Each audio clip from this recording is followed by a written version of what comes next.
Good morning from Washington, D.C. My name is Lauren Reese, and it's my privilege to welcome you to today's event on climate change, population, and the shape of the future.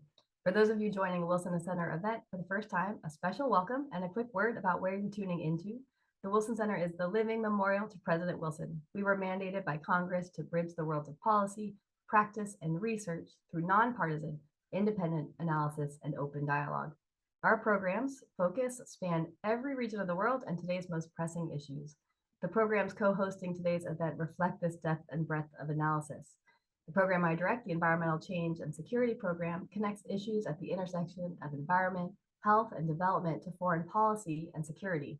The Maternal Health Initiative is dedicated to closing the gaps in maternal health care services and informing policies on global health and gender equity more broadly.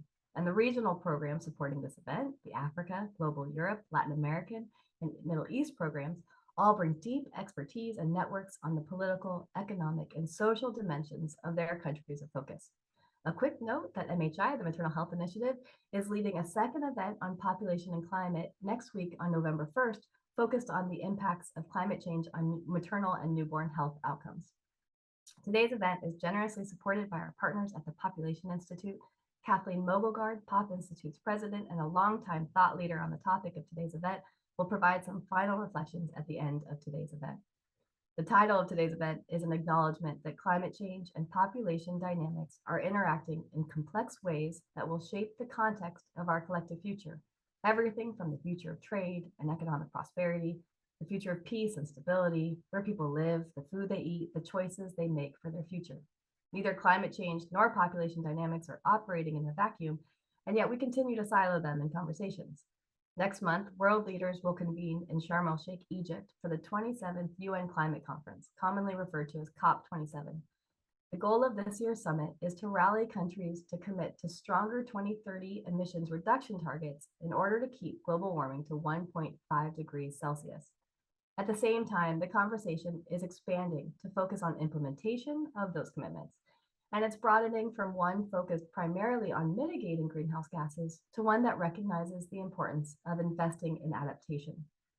At its heart, the Climate COP is about how countries can work together to ensure that this planet that we share continues to be habitable for all of our children, our grandchildren, and so on. But there is also a glaring disparity in how climate's impacts are experienced by those countries like the US, which has contributed the most to climate change, and those countries who have contributed the least, but which are most heavily burdened by climate's impacts. It's a question of just, equitable, and effective climate responses that reach the people, families, and communities on the ground. But often left out of these conversations is the role of population in both shaping risk and providing entry points to build climate resilience. Earlier this year, the United Nations released its World Population Prospects for 2022. On November 15, global population is projected to reach 8 billion. That's about 3 times larger than it was in 1950. By 2050, population is anticipated to reach 9.7 billion. But just like climate exposure maps don't tell the whole story, neither do population projections, and that's why we're here today. To adapt well to a warming world, it's critical that we understand and include population dynamics in climate responses. Doing so not only ensures more effective responses, but as you'll hear from our panelists today, it allows us to see solutions that we may have otherwise been blind to. Not doing so ensures that at a minimum, we're missing key windows of opportunity, and worse, missing a big piece of the risk equation. Take the Sahel, for example. This is a region that is facing severe, as you'll hear from our panelists, over 12 million people. It allows us to see there's been a 16-fold increase in terrorist attacks since 2016, and the region has grown into the epicenter of a forced displacement crisis. It's also one of the most vulnerable in the world to rising temperatures and extreme weather. At the same time, rapid population growth is outpacing government's ability to provide access to basic services, and birth rates are 3 to 4 times higher than other parts of the world. So what does it look like to build climate resilience in this context? It has to be about more than introducing climate smart agriculture, which is not to knock climate smart agriculture, but to push for more comprehensive approaches that are as inclusive of things like girls' education and alternative livelihoods as they are of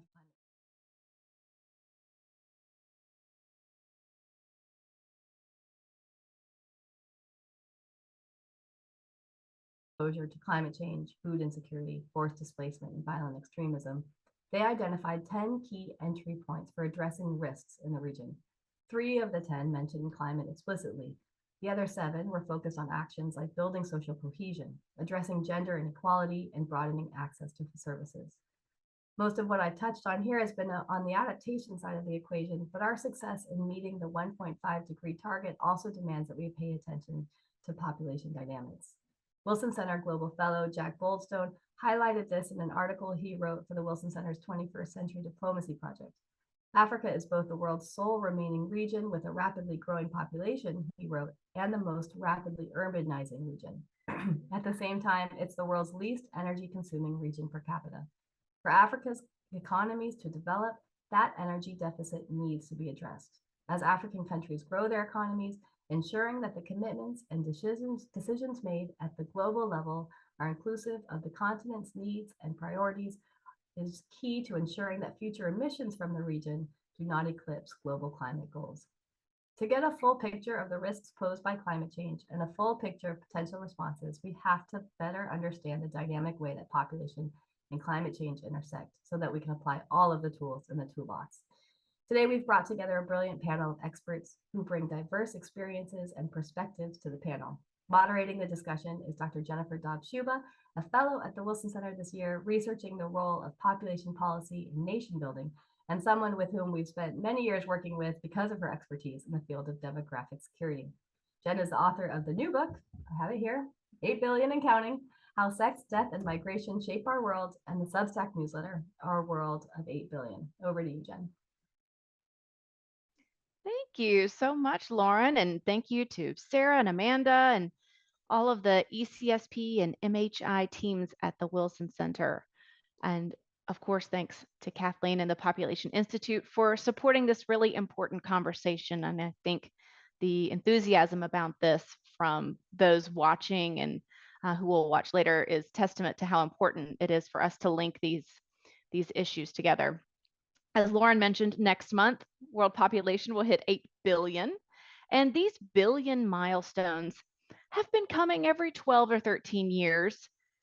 The ones I've seen in my lifetime, which is a few, it rarely does anybody celebrate these. I'm sure you've all noticed this as well. Whatever the number it is that we're hitting, there's always this sense that it's too many. And I think it's important to say at the outset, commonly our discussions of population and environment start from this point, the idea that there is doom in these numbers. But I think what we're going to do today is talk about so many more of the nuances here. I mean, the sentiment that there's doom involved with this is not new. That should actually make us feel better. When Malthus was lamenting population and environment, the world population was just about to hit 1 billion. When Paul Ehrlich was writing The Population Bomb, we were at 3.5 billion. And today the total is obviously much higher, but we are living in a fundamentally different world population-wise. Family planning and education have reversed our fertility trends at the global level. In 1968, when Paul Ehrlich wrote The Population Bomb, out of the 200 and some odd countries we have today, 125 of them had high fertility, where women and girls on average had at least 5 children. Today, that number is 8. And what do we learn from this? I think if we stay committed to family planning, reproductive health, and education, fertility will keep coming down in those places where it's high.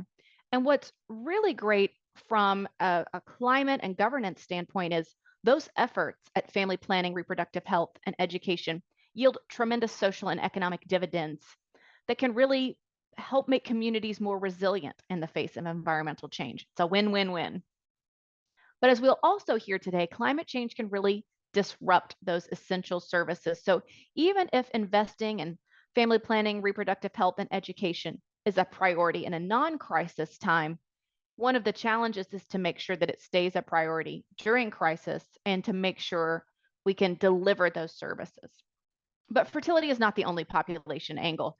Even without continued commitment to family planning, reproductive health, and education, we'll still add another 2 billion people to the planet before we have our peak. And 2/3 of the growth that we'll experience in world population between now and 2050 is baked in from the past because cohorts of childbearing women are large. So we have to think about broader development concerns. As we look at our panelists for today and the geographic diversity that we have, this helps us shift even away from the continent of Africa, where we know a lot of the population growth is driven by high fertility, to continents, in Asia, looking at South Asia, looking at South America and Central America. We have to think about broader development context, production, resource use, consumption, because we're going to have to learn to live with who is born and who will be born just because of population momentum. And we know that the places in the world where population growth will be the greatest are places that are already under tremendous environmental stress. More than half of the growth is going to come from just 8 countries. And when I tell you this list, those environmental connections should be obvious. Democratic Republic of Congo, Egypt, Ethiopia, India, Nigeria, Pakistan, the Philippines, and Tanzania. But even that natural growth, that births over deaths, isn't the whole story of population connections. We also have to think about movement. That's our third pillar here. Climate-related migration and displacement have gotten some of the attention to population within the climate change discourse. We know that these are mostly internal movements, and they're also intimately connected to urbanization. Many of these communities at risk are often in precarious housing and at risk for floods and food insecurity. And as social scientists, we know a lot about migration in general. And I think part of our challenge is making sure the climate community understands how we fold that into our existing knowledge about migration. It's very hard to disentangle climate from other reasons people move: economic insecurity, violence, climate change. And it's also important for us to note that climate induced migration is as much a sign of resilience as a threat. Migrant communities give the opportunity to diversify household income and provide remittances. But we know that regular, safe, and orderly pathways for migration do not exist everywhere, not even internally. So there's a governance challenge there as well, both for internal and external migration. Not everybody who wants to move can, and not everybody wants to. So as a social scientist, I think a lot about these dogs that bark and the dogs that don't bark. And sometimes the dogs that don't bark are where we really learn something. So to that end, one of the things we're hoping that the speakers will touch on is not only reiterating and defining the problems for us, that's incredibly important, but also pointing us towards some solutions, some things that are working. And by giving us insight into the regional and local dynamics, I really hope that we can identify some scalable solutions for this vulnerable world of 8 billion and counting. So to that end, let me introduce our wonderful slate of panelists, and then we'll launch into our first round of discussion. Marco Cerezo is the General Director of Fundaico, a Guatemalan environmental non-governmental organization, where he's worked on conservation efforts, working to support justice and sustainable development projects for the benefits of rural indigenous communities around national protected areas. Charles Cabiswa has almost 2 decades of experience addressing a wide range of natural resource and development sector issues, ranging from environmental conservation, health, population, sustainable livelihoods within Uganda and East Africa. So very much bringing all of these issues together. He's written and published several papers linking population health, environment, sustainable development goals, and the climate agenda. Heather Randell is an environmental sociologist who studies the impacts of climate change and dams on marginalized populations, and is currently an assistant professor of rural sociology and demography at Penn State. Oh, thank you all very much. So shall we launch into our first set of questions here? I want to talk about this theme of disruption and displacement. So two different things, but certainly connected. We know that climate change is in part a concern because it causes disruption. I think about the pandemic and how it disrupted so many services. Data coming out this week in the United States for elementary age children, hitting close to home for me as a mom of elementary age children, looked at the effect of the pandemic on math learning. So I think about this, but the same thing happens as a result of armed conflict. So we've got climate change, all of these disruptions. And climate change, of course, causes displacement, as we just said. So in what ways have changes in the climate or environment already affected different subsets of the population where you're concerned? What are you seeing in this context where you work? And maybe you could each talk about how this might change or not in the next 5 or 10 years. So if we could just take that for our audience, so you know, but we're going to do a couple of rounds where we'll just have each of the panelists respond for just a couple of minutes, and we're going to keep that flowing and have a conversation there. And then we'll also, of course, be taking questions from you. So if we could start, please, with Marco and then Charles and Heather for this round. Well, thank you very much.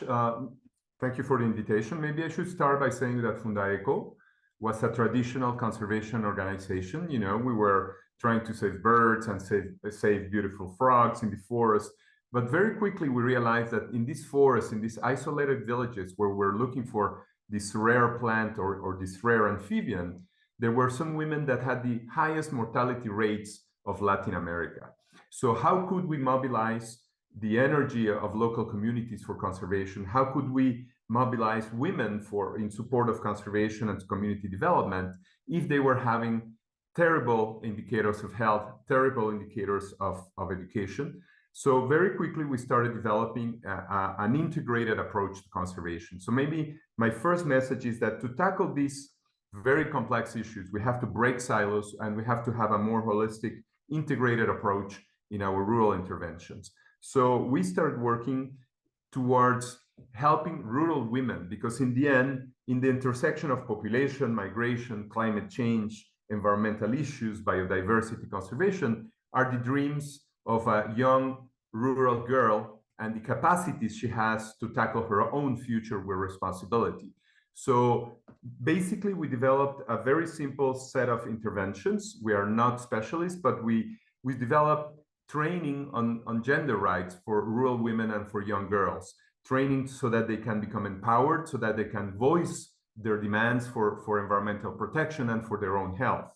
We also developed a network of rural clinics for women that basically provide sexual and reproductive health, including family planning, so that these young women and these young girls can choose freely how many kids they want to have, how big they wanted their families to be.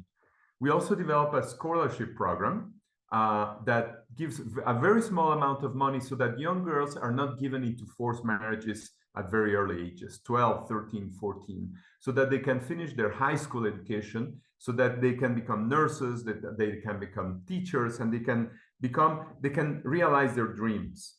And finally, we developed a green jobs program to try to involve migrants, refugees, asylum seekers, and people at risk of migration in green jobs, in activities to protect the environment, to plant trees. And the idea of all these interventions in the end is to increase the resiliency of young girls and women in rural areas so that they can actually become partners in these efforts to fight, to become more resilient to climate change. So I think that just to finish this first intervention, I think that if we want to increase resiliency, if we want to reduce the impact of climate change on food security, on the long-term livelihoods of these rural communities, if we want to help them stay where they are and avoid forced migration, we have to empower them, we have to give them the self-esteem, and we have to give them the skills so that they can tackle their future in their own terms.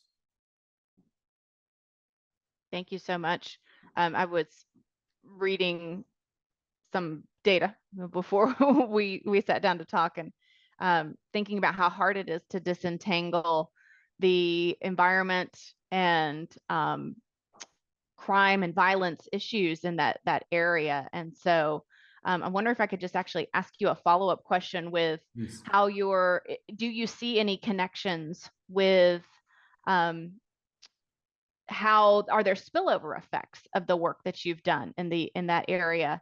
I think a lot of us know, particularly in the United States, because a great proportion, I think it's something like 79% of those nearly 1 million people forcibly displaced in Guatemala, Honduras, and El Salvador ended up trying to head to the United States. So,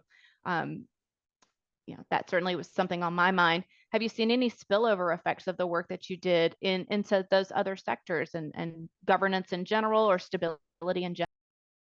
Well, we have to remember that climate change is going to be mainly a governance and sustainable a governance issue.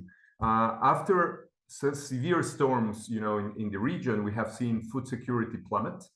So, if there 80% of crops get destroyed by a hurricane and people cannot feed themselves, they are going to migrate. But there was also another effect of strong storms and droughts in the region. After 2 years of droughts in a particular region of Guatemala, we saw illegal crops of coca plants explode. So people weren't feeding themselves. They were hungry. They were poor after several years of drought. And immediately afterwards, we saw how illegal plantations appeared and sprung up all over this particular region. So obviously, the climate change disruptions will trigger all these other impacts. Likewise, and in the opposite way, when we give young girls education, when we train them in their rights, when we give them access to family planning, we can see, I would say, virtuous circles in the positive way. So, for instance, a young girl that was going to be given in a forced marriage at 14, she was able, with the support of our program, to start studying, and she's now graduating as an environmental engineer. And she's now looking for a job, and she wants to help fight climate change. So when we change the life of a young girl in a rural village, we are also changing the future of the planet. Thank you so much. All right, let's hear from Charles. What are you seeing in your area? And then we'll go to Heather. Yeah, thank you so much, Jennifer, and thank you, Wilson Center and the Population Institute for allowing us to share our perspectives to such a wider audience. I happen to be working in, and actually so familiar with the communities and landscapes that are prone to climate change effects. But at the same time, either fortunate or unfortunate, these are the communities that are experiencing high fertility rates, and these are across Uganda and East Africa. So I just want to pick up one of the most recent examples of such communities. It is in the northeastern part of Uganda, and that is Karamoja region, where we have registered thousands of people dying silently in that region, succumbing to hunger, mostly because of climate effects, and more especially that the 2 seasons failed. They didn't harvest the 2 seasons because of crop failure, and that was a prolonged drought. I am talking a period from March up to now, and we are registering over 2,000 people who are dying. So we do have similar cases in eastern part and western part, but also my sharing also relates to some of the what other audience or even most of you are reading and experiencing. So we do have all this environmental stress, climate effects causing floods, landslides, droughts, and loss of livelihood and property.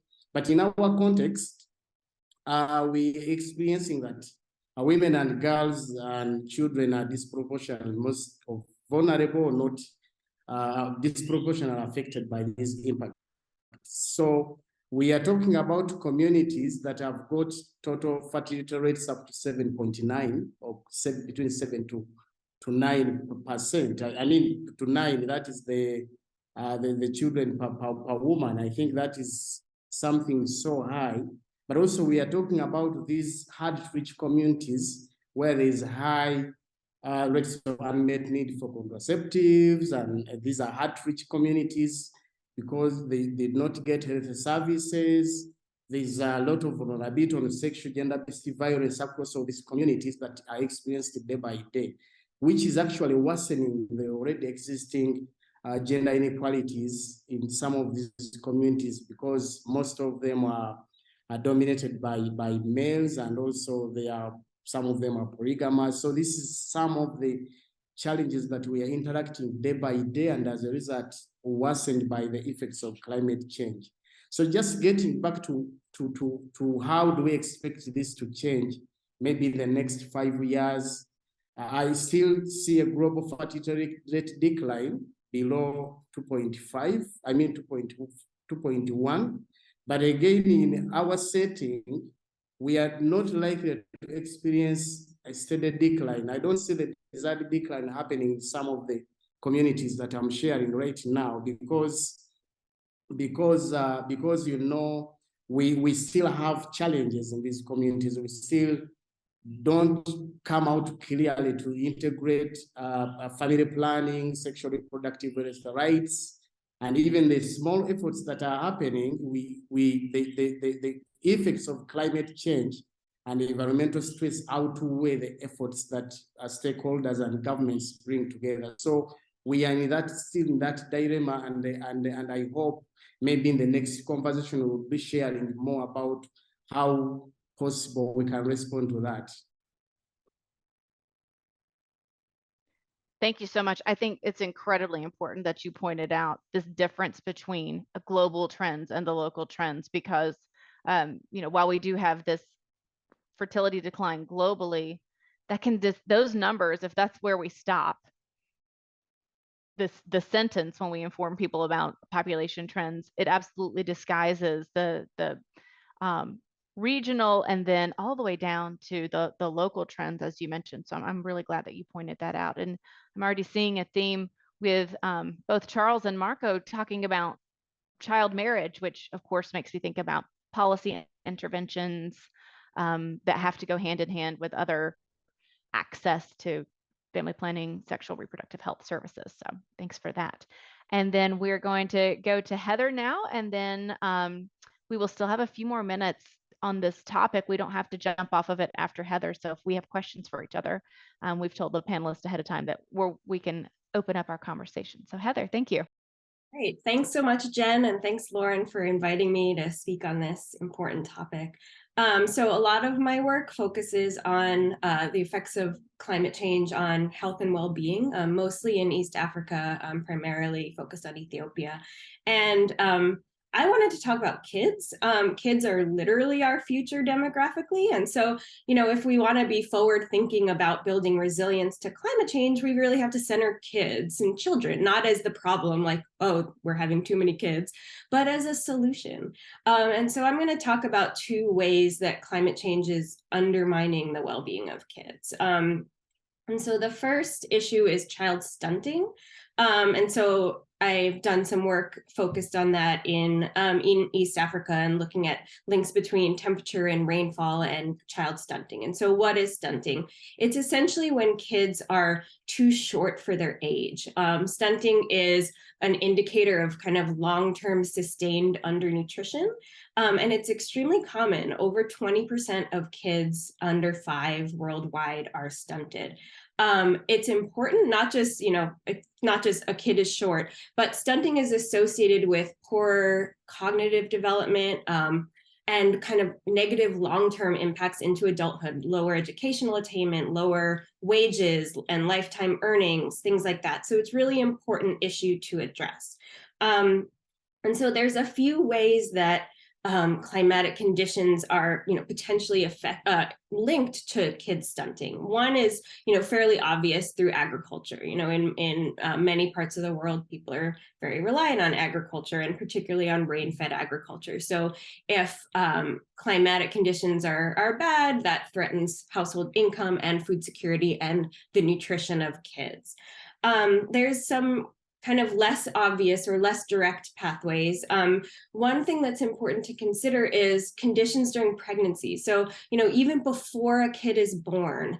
So for example, heat exposure among pregnant women. So I find that heat exposure in this particular work in Ethiopia, particularly during the first and third trimesters, are linked with stunting among little kids. And so this could happen through direct heat stress, through infectious diseases. So, warmer temperatures are linked to diarrheal diseases, to malaria, particularly in the cooler East African highlands, as well as to maternal nutrition.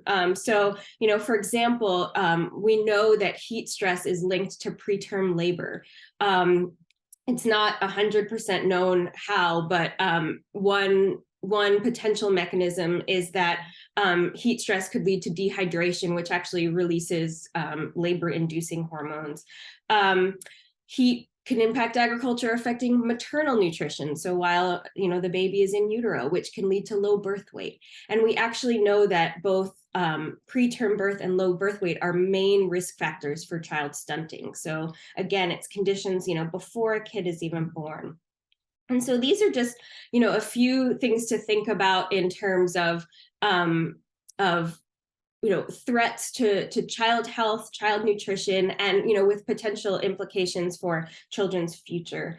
The second topic I wanted to think about is children's education. And so there's ample work that shows that education is a really key factor for building climate resilience. But some of my work and the work of others has found that adverse climatic conditions can actually undermine a kid's ability to be in school, to do well in school, to learn well. And much of this work is contexts are responsible for fetching water. So if you have to spend more time or walk further to fetch water, that might come at a cost to going to school, to having time to focus on your work. If you think about natural disasters or extreme weather events, that is more immediate disruption of, potentially the infrastructure, the school building, the road to get to school, displacement of families. So all of these things can interrupt kids' ability to go to school.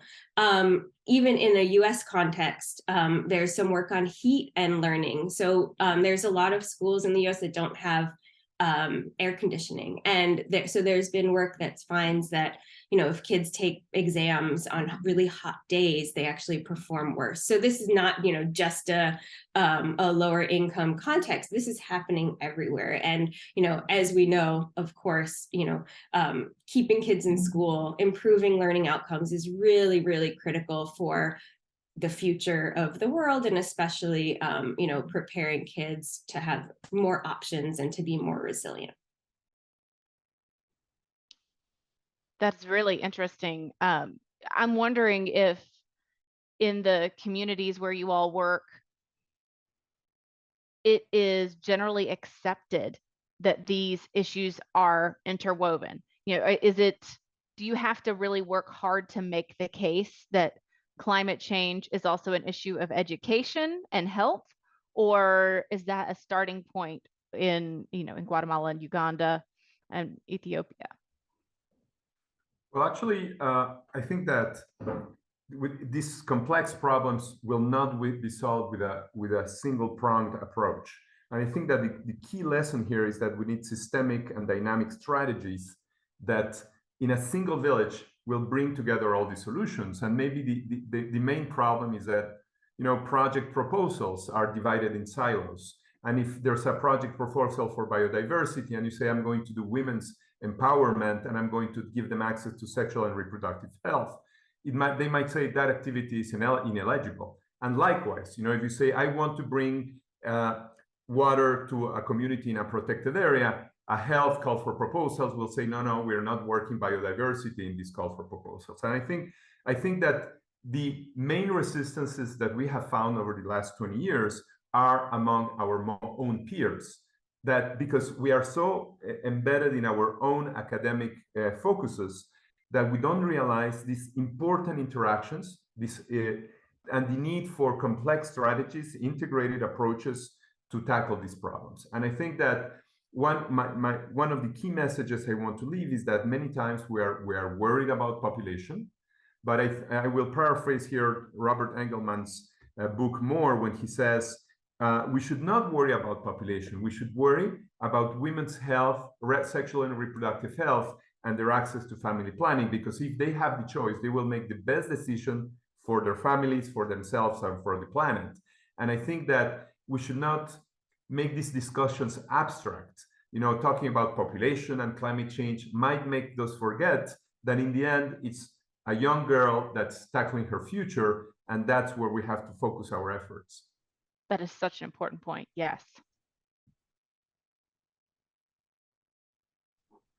Yeah, Jennifer, you raised a very important question, and I think in our context, it has been a struggle to bring all stakeholders to appreciate the interconnection because of the silo mindset. How things work in East Africa here, especially in Uganda, is everything is departmentalized. So if bringing policymakers on board, but also local government or subnational level, that's not part of us. Maybe family planning is something that we don't even, which is in the health sector.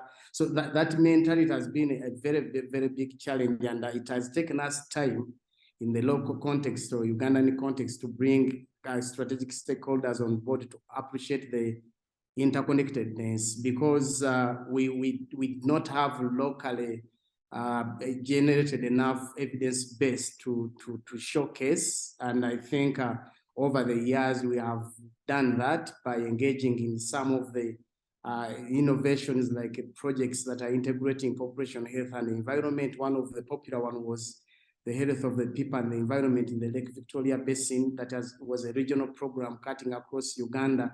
And that one has given us momentum by great results that align to a more of resilience or resilient communities that have helped to inform a lot of policy changes, but also the programming and the practice across Uganda and Kenya. And we've registered some very good success there.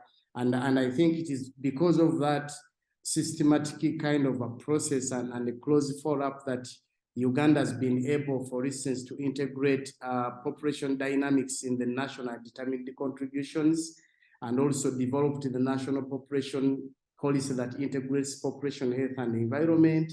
We have also had very great success in terms of integrating family planning and SRHR into the national climate change policy, but also a number of policy frameworks that have been in place, like the population health and environmental frameworks and other frameworks. But again, it is because we have been working very hard to make sure that we expand, bring those practices to scale, but also strengthen our documentation to inform the practice and the programming as well as the policy.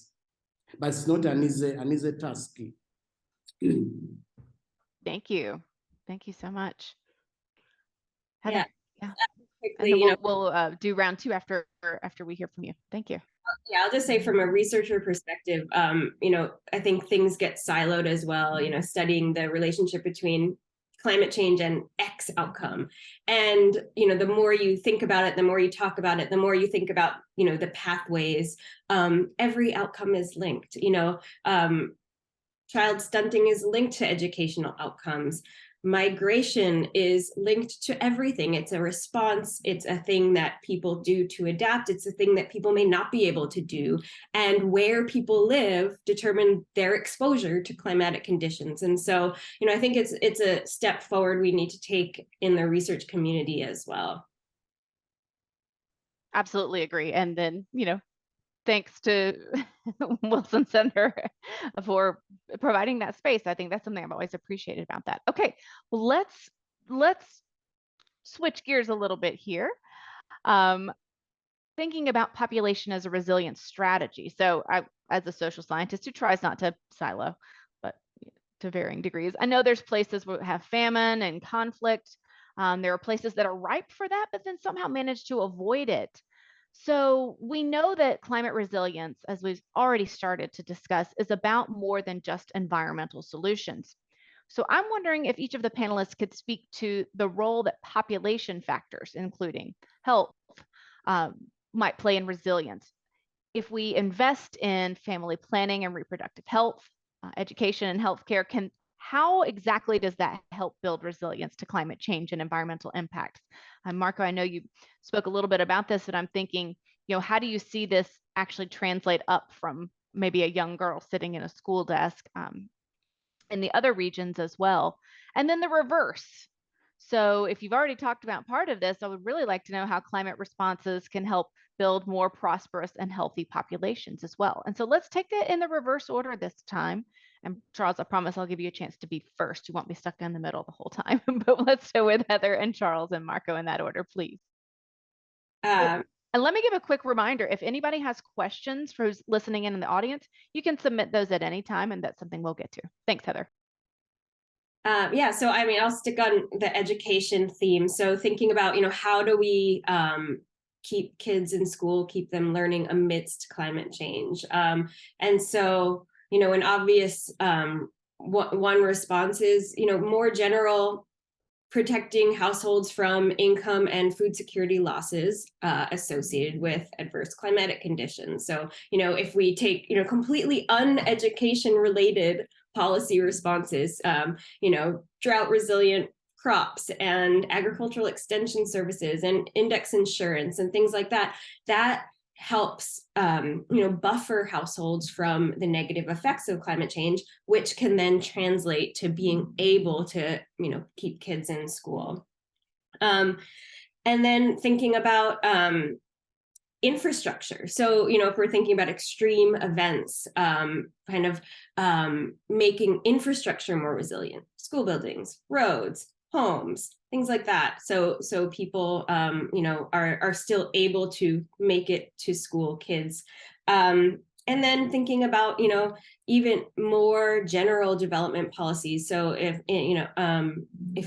it's a context where households are traveling to fetch water, that again, another unclimate related policy of improving access to drinking water can again free up people's time, whether it be kids to go to school or women to be with their babies and things like that. And then thinking about pregnant women again in terms of birth outcomes and children's nutrition, kind of prioritizing. So we think about babies and kids, but we often, there's, I would argue, not enough focus on that prenatal period. And so reducing exposure to heat among pregnant women.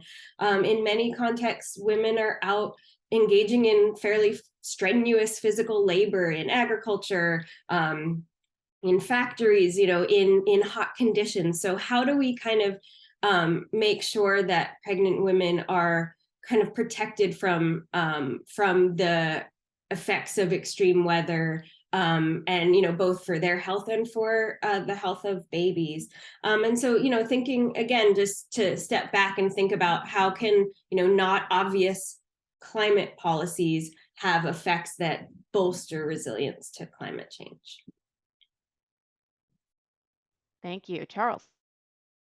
Yeah, thank you, Jennifer. I agree with my colleague Heather, because there's now growing evidence a lot now, even within East Africa, that links population health and environment integration with reduced human vulnerability as well as climate change and enhanced resilience. I had earlier talked about our program that it is a population health and environmental program that was integrating access to family planning, SRHR, and also sustainable agriculture, as well as biodiversity conservation, which contributed to resilience of communities in the Lake Victoria Basin landscapes. So I have just borrowing some of a few examples from that, because it really made the families and the communities more resilient. And again, there's a lot of documentation on that and many other innovations like that.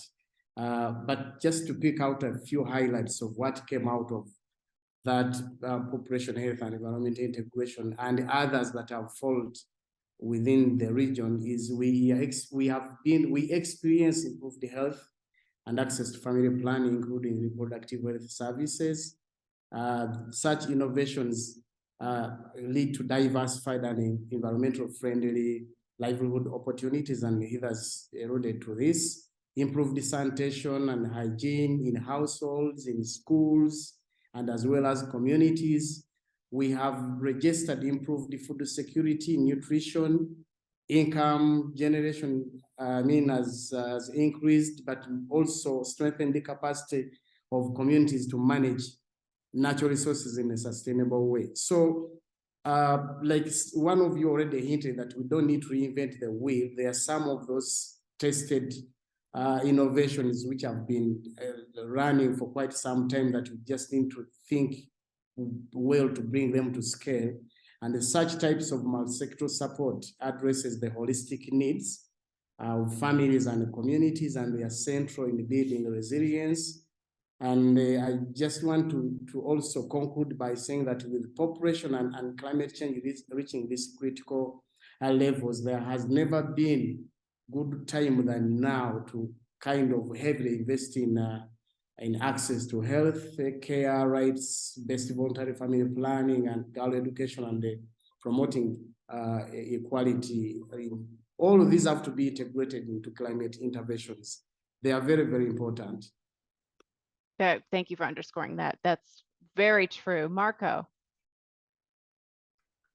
Well, I think that if we want to analyze the interactions between, population interventions and resiliency to climate change, we have to think in terms of circles, in terms of terms. So I think that right now, many communities are trapped in vicious circles of, poverty, environmental degradation, increased vulnerability to climate change, more poverty, and therefore more environmental degradation, more child stunting, etc. So they're trapped in a vicious circle and a downgrading spiral. So we have to understand that, and then we have to understand what would be a virtuous circle.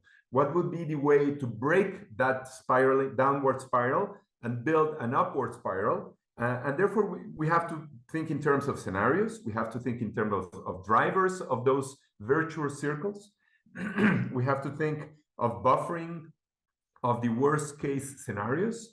And we also have to think about leverage modes. How can we build virtuous circles in which, increased resiliency will reduce poverty, will increase resiliency, will increase women's empowerment, will increase health, and will increase revenues, and will reduce the unavoidable impacts of climate change. And I think that one of those leverage points is women's empowerment, is women's access to sexual and reproductive health, is young girls' educations, and it's helping women build sustainable livelihoods. I think that's one of the key leverage points to change from a vicious circle to a virtuous circle.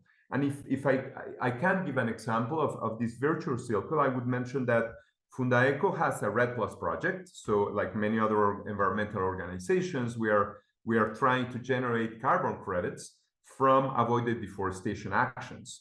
But when you buy a carbon credit from our Conservation Coast project, you're actually funding sexual and reproductive health for clinics for women in rural areas, and you're actually funding scholarships for young girls in rural villages so that they can finish their secondary and high school education. So a carbon credit which is a climate change intervention, becomes a concrete tool to support women's empowerment, women's health, and young girls' education. So these are the type of virtuous circle tools that we have to build. And again, we are not academics, we are practitioners. So I think that we have to really work at the pilot level to identify these leverage points, to tackle these drivers, and try to escape from these vicious circles into virtuous circles. And again, I think that our strongest partners are rural women if we help them.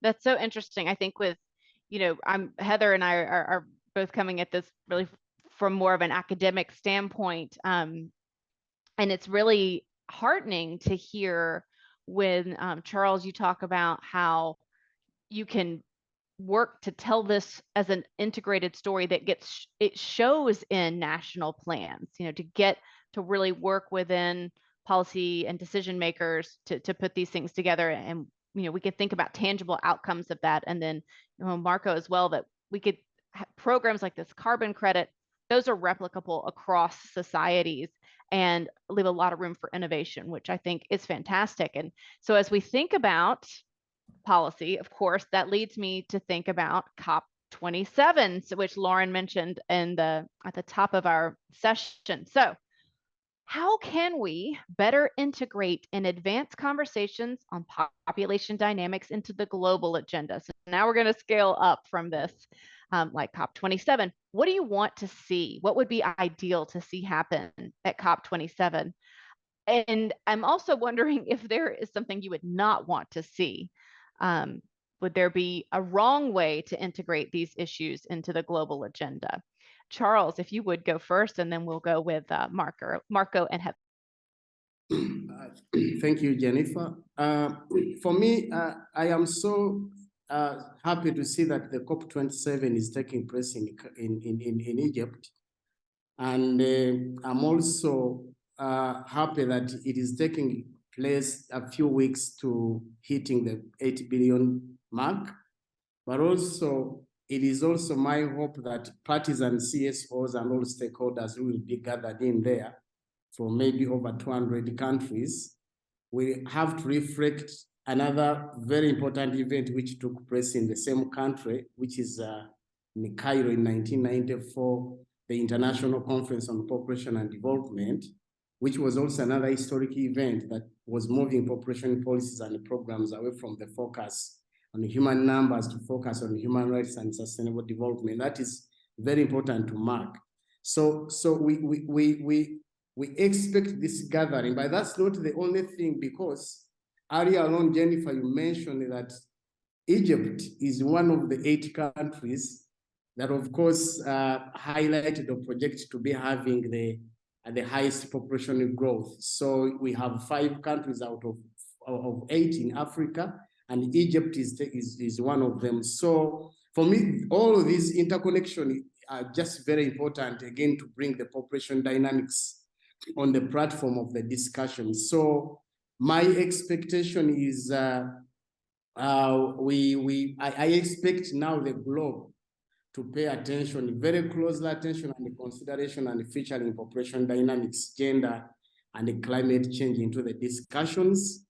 We expect to see some maybe commitments and united voices on population dynamics and climate nexus. Of course, conversations and partnerships and collaboration for developing multi-sectoral climate adaptation, maybe proposals that include sexual reproductive health, family planning, and others. But again, I am expecting to see more than the other COPs, a number of event sessions and the processes where we are sharing evidence, because we have generated evidence. Marco is talking about evidence in Guatemala and many other countries, East Africa and others. So we need to showcase that there is a strong connection. It is worth investing in population dynamics and a linkage with the climate and any other adaptation. But again, we have got windows of opportunities if we organize well as civil society, if we organize well as governments, that we don't need to wait for the COP. We should be doing something at national level. And some of them would be to engage the national adaptation plans. There are so many countries like Uganda that are now planning to do the Health and National Adaptation Plan, which are sector NAPs, and these are window of opportunities for us to integrate the population dynamics and sexual reproductive health into the National Adaptation Plan, engaging the national determined contribution processes. Uganda has succeeded because we've got now a very precise integration of that in the revised national determined contribution, which were posted on the United Nations Framework Convention on Climate Change website on I think September 25th. So we also have a window of opportunity to engage with the Gender Action Plan. I know there are some alliances like SRHR and Climate Change Coalition alliances that most of you might have been engaged into to again try to see that we do the text better. Uganda has also tried to integrate the same into the country position, and it is integrated in all the negotiators' booklets. So we are doing slightly better now. But also I expect some of our folks who are going there and the governments to try to engage and to see that we reach out to all these country negotiators. So doing all the above doesn't need to wait for the COP. It is a process that we need to do right from our countries. If we haven't done that, maybe we need to think again on how to step up to ensure that the local parties or the parties representing governments have the right text. And it is a longer process. It requires a lot of advocacy and also a lot of readiness to ensure that we see that hit the target. So that is my perspective regarding the COP and the population climate connection. That's great. Yes, it's certainly not going to be everything. It's not going to solve everything for sure. Well, we've already seen this for the last long while. Okay. Yes, Marco. Well, as you probably know, Project Drawdown includes girls' education and access to family planning as among the 5 most powerful measures to fight climate change. But if I go to the Ministry of the Environment, which is the focal point for the climate change treaty in Guatemala, and I talk about this, he'll probably either won't understand or will dismiss it. So there is, again, a problem of holistic approaches, a problem of siloing of approaches. And I think that that's at the core of the issue. What I would like to see at the COP is, first of all, understanding that nature-based solutions and ecosystem-based adaptation at this point, in the very, very short term, is the strongest strategy to help rural communities who will be first hit by climate change. Subsistence agriculture in mountain slopes is not going to be viable for hundreds of thousands of farmers in the immediate future. So ecosystem-based adaptation, nature-based solutions are the driver at the forefront of climate change impacts in rural communities. And the second thing is that we have to understand again, and I'm keen on this, that supporting women's health, supporting women's empowerment, supporting women's education in these rural villages is a very powerful leverage point to build these ecosystem-based adaptation measures at the rural level. I think that the population angle is controversial for many right and wrong reasons. So I think nobody will oppose, providing health to women, ensuring that women have access to sexual and reproductive health, ensuring that kids don't die, 5 days after being born, or that a pregnant woman doesn't die in the mountain from a preventable high pressure problem, high blood pressure problem. So I think that this is a very powerful leverage point. It will reduce vulnerability, it will increase resiliency, but quite frankly, unfortunately, the negotiators sitting at these conversations are very far away from these angles, are very far away from understanding the key role that nature-based solutions and women's empowerment plays in tackling climate change. So I think that if we can drive these messages to negotiators, if we can highlight the importance of breaking these vicious circles and building these virtuous circles, then we will helping a lot. I hope that they understand, those sitting at the table. Thank you so much. Heather, what would you love to see or hate to see for COP27? Yeah, so to kind of build off of Marco's point about kind of the narrative and how things are framed, unfortunately, we're still seeing arguments out there that population growth is causing climate change, is causing environmental degradation. Like there was an article in The Guardian last week entitled, "The Future of Life on Earth Depends on Curbing Overpopulation." And, as someone who studies this, it's just these reminders every now and then that, okay, that is still a dominant narrative out there, even though I have moved, like many people in the research community have moved beyond that. And, this narrative of population growth causing climate change is really harmful. It puts the blame on places in the world with the highest rates of fertility, i.e. Africa, which are precisely the places that contribute the least to climate change. We know this. And, of course, it's not that fertility reduction is a bad thing. We know also that this is often really good for women's empowerment, girls' education, improved standards of living. But the issue is framing population growth as the main driver of climate change really diverts attention from the main culprit, which is global capitalism, fossil fuel-based economies, and overconsumption in high countries.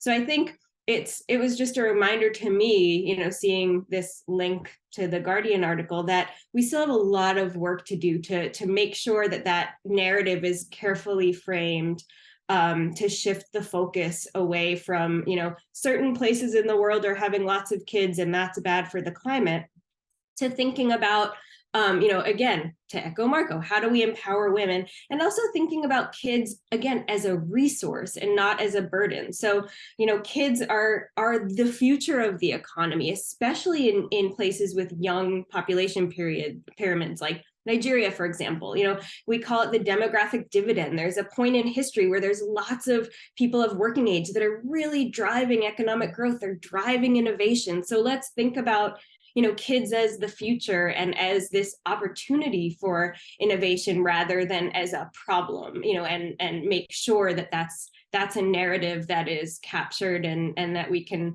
someday quash this idea that, overpopulation causes climate change.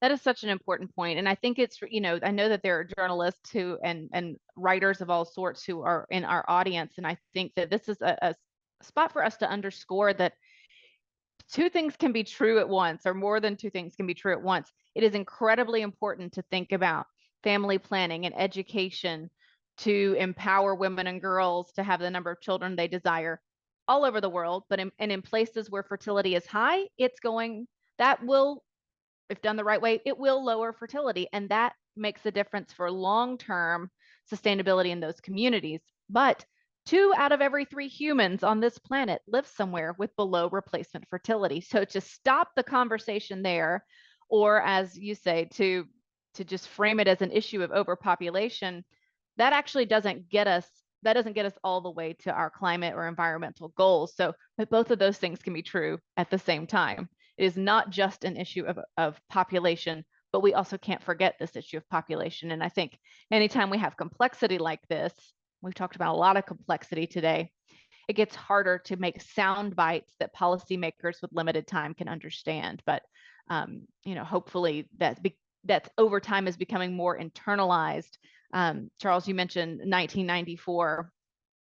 In Cairo, the population conference. And I've thought about that as well as an interesting bookend to what's happening and how we saw population issues framed in terms of sustainable development meaningfully for the first time was really a shift that I think is more people are starting to understand that complexity and internalize it so that you can have some shorthand.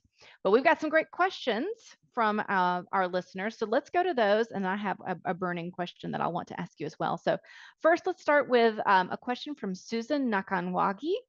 There's often been a gendered approach when dealing with uptake of family planning methods, checking population growth rates. And we've certainly emphasized women and girls in this conversation so far.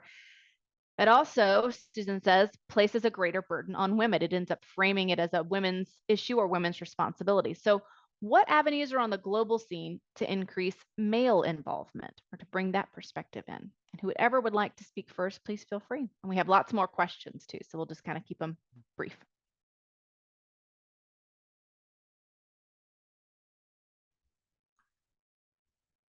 I think that Heather is much better positioned to give an opinion on this because, but I totally agree. If we do things right, we should not be putting more burden on the women's already heavy schedule. A rural woman's day starts, at 3:30 a.m. or 1 or 2 hours before everybody else. And so I think that the key here is a rights-based approach. I think that everything starts with a rights-based approach. In other words, we cannot even give access to health if first we don't give education, empowerment, and an understanding of women's basic rights, because then they can request access to health or education from their own perspective. And I think that, but it's very different for a woman that doesn't have a voice because she's afraid, or doesn't feel like speaking because she has a vaginal infection because the water source is contaminated by pigs in her village. How can she participate in a community meeting? How can she say, I don't agree with this? How can she say we need to protect our forest? So first she has to reclaim her voice. And that's where basic awareness, self-esteem, and training on human rights and women's rights comes in. Then comes the services, access to actual services in her community. She has to walk 5 hours from her community to access a sexual and reproductive health clinic. She doesn't have access, right? So we have to think of bringing those services to her. Then comes education, comes better training so that she can choose if she wants to generate revenues in other ways, if she wants to if she needs to read and write, because many rural women are illiterate. And finally, the last leg, which I think is key, is helping them have some kind of economic autonomy. We have to think about how we can help women generate revenues in very simple ways. I was in a village 3 days ago with some donors, and they were very surprised at seeing the grinding machine for maize. And he didn't understand why this was the first thing that women requested in every village. Why? Because if there's not a grinding machine, they have to do it the Neolithical way, grinding with a stone, and it requires hours of effort. So we have to listen to them, and we have to support what they need in their own terms to improve their lives. So I think that it's completely right, and I think that we don't know how to do it. They know how to do it. So everything starts by listening to them and working very close with them. And I think that, I speak about this because I speak English. Unfortunately, our gender director, she's a wonderful person. She's brilliant. She was the one that developed this program. And I'm here speaking just because I'm fluent and I had the privilege of learning English in childhood. But it really takes women to help understand this, and to help me as a man, understand this. And I think it's a whole transformation from the institutional level to the negotiators sitting at the COP. And if we have to make everybody sensitive and understanding on these issues.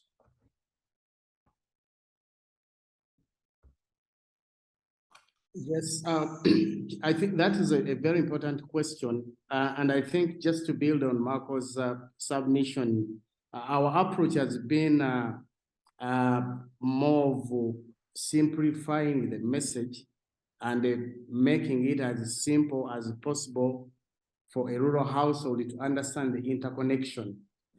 And we have actually applied cross-sector messaging, as well as targeting the non-traditional male-dominated groups and structures like the beach management units and the farmer groups and male-dominated groups, to bring this in a local context and making it as simple as possible without not necessarily carrying the population burden in the community. So it has worked because this multi-sectoral groups and then multi-sectoral messaging and making the message as simple as possible and depicting the local context has helped much to bring the male to appreciating these dynamics, but also to link to the day-to-day activities. When you are talking about, for instance, birth plans and child spacing, it is like you are spacing the crops as well. So, or fish protecting the fish breeding areas in the fisheries communities, giving them space to multiply and grow. So you kind of link that the way the fisheries need this, the same way the families and the households and the women are. So this has been a bit more attractive, and it has attracted a lot of men to understand and appreciate that these are interlinked and they work together for the benefit of families and communities. That's what I can add for now. That is really interesting. And Heather, before I kick it over to you, I'm going to add that we had 2 questions that were teed up about cultural norms, which I think you've actually both really already addressed, Marco and Charles. But Heather, just so you know what people were asking, several people were asking about how cultural norms can really impede progress on a lot of the challenges that were mentioned. And so I even think about being a Western researcher, looking at a lot of these issues and how that is received. And so, Heather, do you want to weigh in on anything having to do with males, culture, et cetera? Yeah, that I was actually gonna kind of highlight that, in the answers we've had thus far, a lot of the focus again is on women. I think it was an interesting question of where are the men? Where is is there any onus on men? And for better or worse, we're still in virtually everywhere globally, we've not entered a state of gender equality. And so, much of the answer does lie with women and with women's empowerment and with shifting the needle ever so slightly, towards that direction of gender equality. And, as we have a culture shift, as we shift these cultural norms and expectations, then, you have more involvement of men in these decisions, in the work and all of this. So, but it's, I mean, it's hard everywhere, including, right here. My husband's watching my 8-week-old, and it was like, I wasn't sure if I would be able to do this because it's hard as a woman. But yeah, no, I think it's not my area, and I'd be curious, to hear from people who work directly on this. But I think it's a slow go.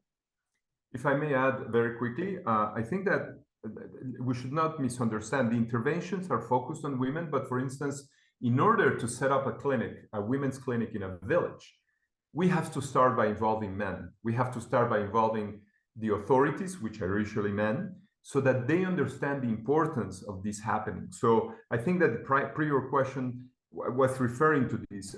We have to respect cultural norms, but we have to work within cultural norms so that men understand the importance. And I think no man wants his wife or his daughter to die while delivering her baby. And I think that that's the angle we have pursued. We explain to them, we are very respectful. And if in a community, men are aggressively opposing the establishment of a clinic, that clinic will not be established. So we have to work within the cultural norms, and we have to work with men and women at the community level. Scholarship for girls basically are important because young boys will be sent to school. But whenever there's an emergency, whenever there's a need, a storm, or during the pandemic, we saw girls not being sent to school in higher levels than boys. So the scholarships are intended to make sure that young girls have the same opportunity as young boys to stay in school until secondary and high school. So but of course, we have to speak with the father of the family. We have to be very sensitive about how he thinks about this and explain to him why it's important for his young girl to finish high school or to finish secondary school. But there's another level, and it's the masculinity work that we need to do in our own institutions.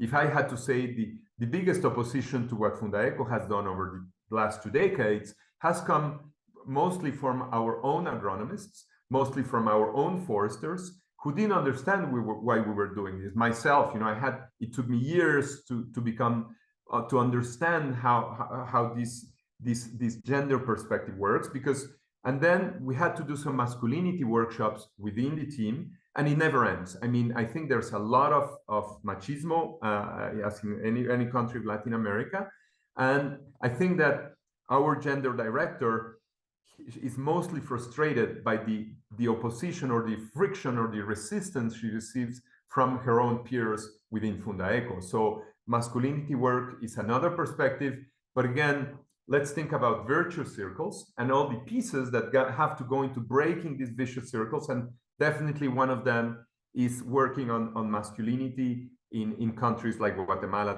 that have very traditional machismo culture.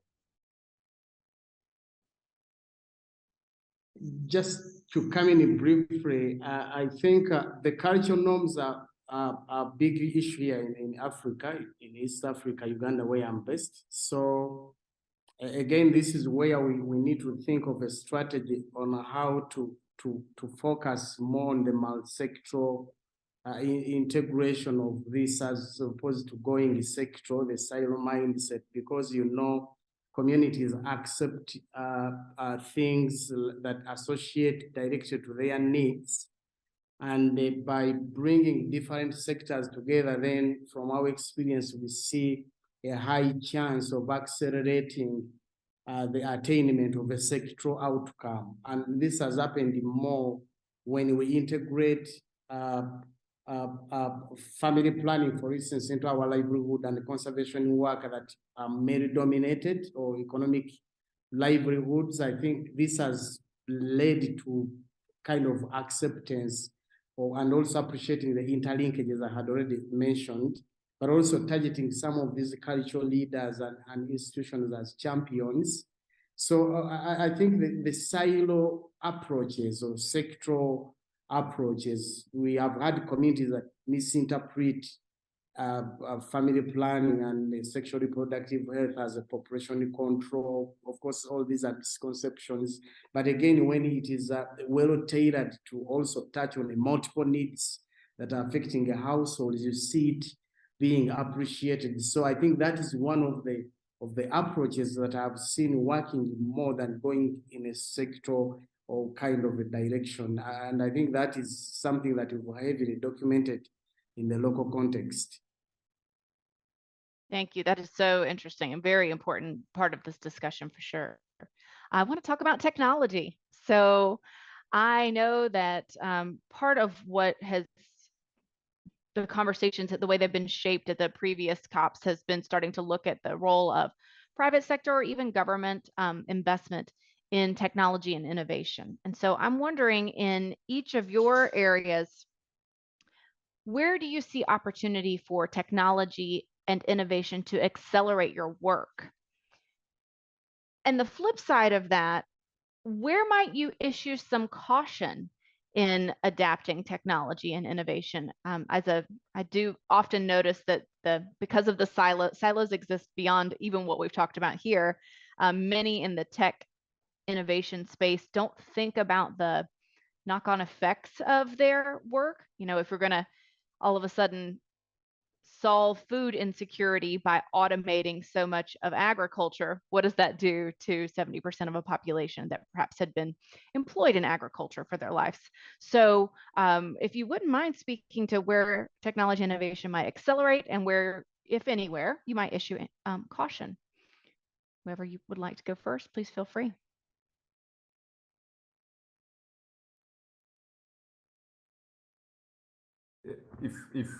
If you want, I can mention what we have done.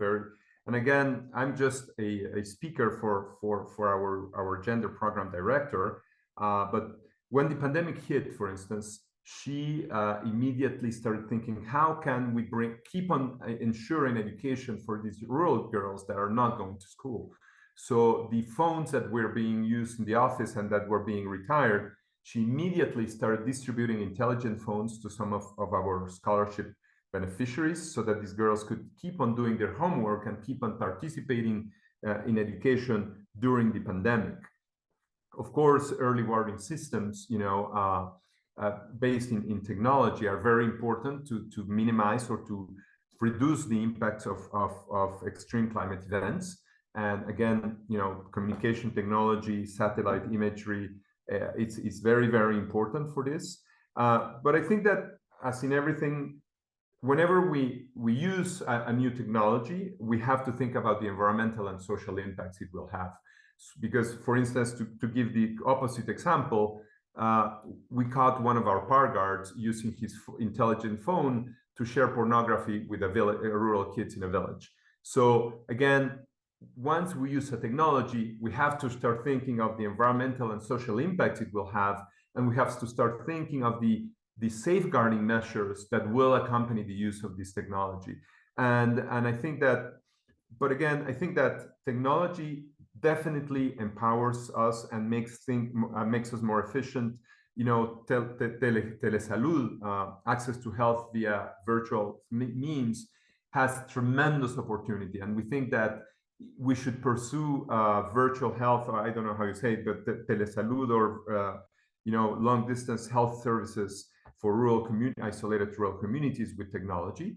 But again, it requires training on the community side so that they can also manage this technology. But definitely, any technology is welcome, both for environmental protection, for women's empowerment, and for health. But we definitely have to build in environmental and social safeguards once we start using this technology, because sometimes we can't even imagine how this technology will have potential negative impacts. And of course, having strong, children protection policies in any project that will use technology, having strong, protection against sexual exploitation safeguards is important in any use of technology, etc.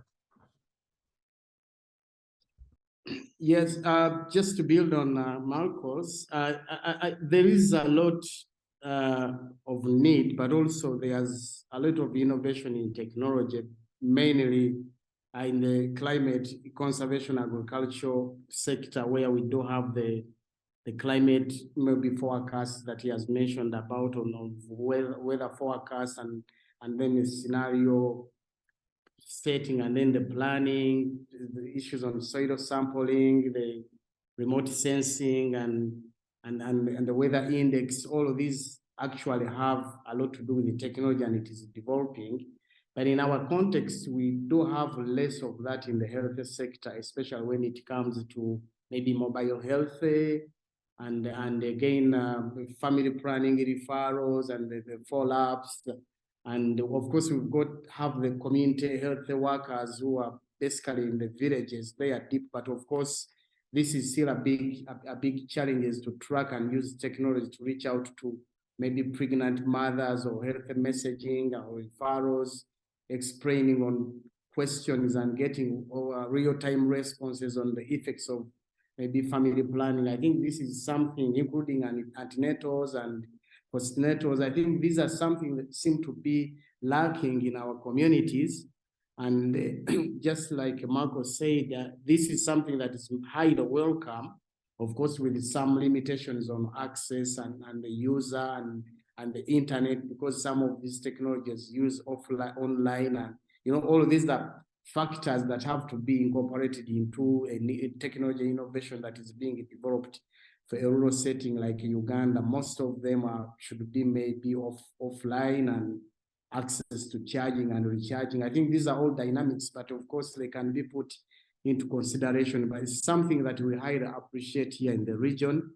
And if there's any partner interested, I think this will be part of some of the conversation to see that we move them forward. Thank you. I'll just add briefly to build on Charles and Marco. There's really cool stuff you can do with early warning systems, like drought early warning systems. So, for example, there was a study that found that it was really effective. I think it was in Kenya, at predicting harvest loss associated with drought months in advance. And then that can trigger cash transfers to households months before they have a worse than normal harvest, or actually then experience income and food security losses. So you can kind of be ahead of the game with early warning system technology. And I'll just plug relatedly to the theme across this is we know that cash transfers, if you give them particularly to women, they are often really used in effective ways. Women are strategically thinking about their household's well-being in terms of food for their kids, or educational materials. So kind of combining multiple studies in terms of early warning system technology with what we know about cash transfers. Thank you so much.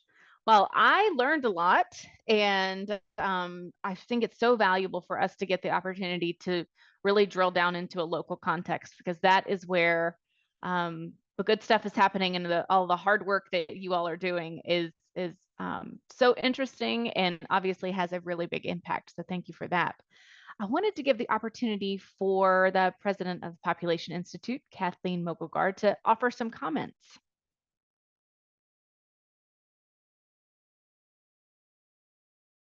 Wonderful. Thank you so much, Jen, and thank you so much to our terrific panelists. I have also learned a lot from this conversation today, and I've been deeply inspired by what I have heard.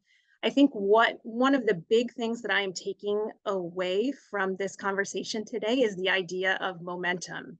And momentum in a number of different contexts, right? So Jen, at the top of our discussion, was talking about population momentum and how we need to better understand how population momentum, other demographic trends are intersecting with climate change and food security and other global challenges that we're facing as a human family. And yet that understanding of those trends remains limited, especially in sectors like climate change. And so we have our work to do to to share that evidence base with folks who are trying to devise solutions to the climate crisis. So that is a big part of what we are doing today, what you all are doing, what our panelists are doing, helping to raise awareness of the evidence base of these big global trends and how they intersect with one another. But the other piece of momentum that I have been so inspired by in this conversation today are from the stories that we've heard from Charles and Marco. Charles, you talked a lot about how you have been working on trying to integrate population dynamics, gender equity, access to family planning into Uganda's national climate change policies. You've been working on this for years. You've been working on integrated community-based projects like the one around the Lake Victoria Basin. And that's beginning to bear fruit. The momentum is carrying in such a way that you have now been able to reach stakeholders with results of those integrated approaches to actually begin to integrate some of those things into Uganda's national climate policies. There's been a remarkable amount of momentum building in Uganda for having these kinds of really holistic approaches to addressing the climate crisis in ways that incorporate the lives of women and girls and the health, rights, and opportunities and services that are available for women and girls, and being able to illustrate that as something that's important and plays a fundamental role in addressing the climate crisis. So that's an exciting form of momentum. And from you, Marco, we've heard about the momentum that has been building within Funda Eco and the work that's been done there over the years, starting out in the realm of conservation, but over time realizing that all of these issues are intersecting at the community level for women, for girls, for the lived experience of people in communities where this work is being done, and that it's not possible to do one thing in a silo without really understanding how those things connect in the way that people live their lives. And that if we want to have holistic, systemic responses to these kinds of global challenges that are intersecting, it's incredibly valuable to have integrated approaches that help us move from these vicious circles that you talked about, Marco, to virtuous circles. So that is a kind of momentum that you've been able to articulate really clearly and compellingly. So now that when carbon credits are purchased through your reduced emissions from deforestation projects, that support is actually going to these holistic kind of community approaches. To me, it's incredibly exciting to see this kind of momentum building as we head toward the 8 billion population milestone, as we head toward the climate change negotiations at COP27, as folks head to the International Conference on Family Planning in Thailand next month too. I think the momentum is building for conversations that encompass all of these ideas and really highlight a narrative that shifts from kind of the doom and gloom population alarmism oversimplified narrative to one that is really based in hope, one that is based in understanding the rights, opportunities, and services that are available to this generation that's coming up, and particularly the ways that we can reinforce the rights and opportunities for women and girls who are important change makers in their communities. I see this momentum building. I'm incredibly inspired by what all of you have shared. And I'm really grateful to all of you for being here today. Extremely grateful to the Wilson Center, Lauren and Sarah and their teams for convening this conversation today. Looking forward to continuing these conversations as we head to COP27, as we head to International Conference on Family Planning, and as we surpass the 8 billion population milestone and think about ways in which we can work together to be creating a more just and sustainable future for everyone. So thank you so much for sharing your insights with us today. Thank you, Jen, for your really thoughtful facilitation of this conversation. And I'm looking forward to continuing these conversations as we all move ahead. Thank you. Thanks, Kathleen. Yes, there is if you really want to continue these conversations, this event has a twin, which is November the 1st, next week. And the title of it is The Impact of Climate Change on Maternal and Newborn Health Outcomes. And you can RSVP through the Wilson Center for that. That will be at 9 a.m. Eastern Time on November the 1st. And for all of us on here, the conversation continues because this is what we do and what we focus on. So if this is a topic that is new to you, I'm sure that our panelists would not mind you reaching out because this is something that we think about all the time. And the work there is much to be done, but as Kathleen said, I'm also very optimistic, and it's really heartening to hear some of these success stories. So thank you again to the Wilson Center. Thank you, Kathleen, and everyone have a wonderful rest of your day.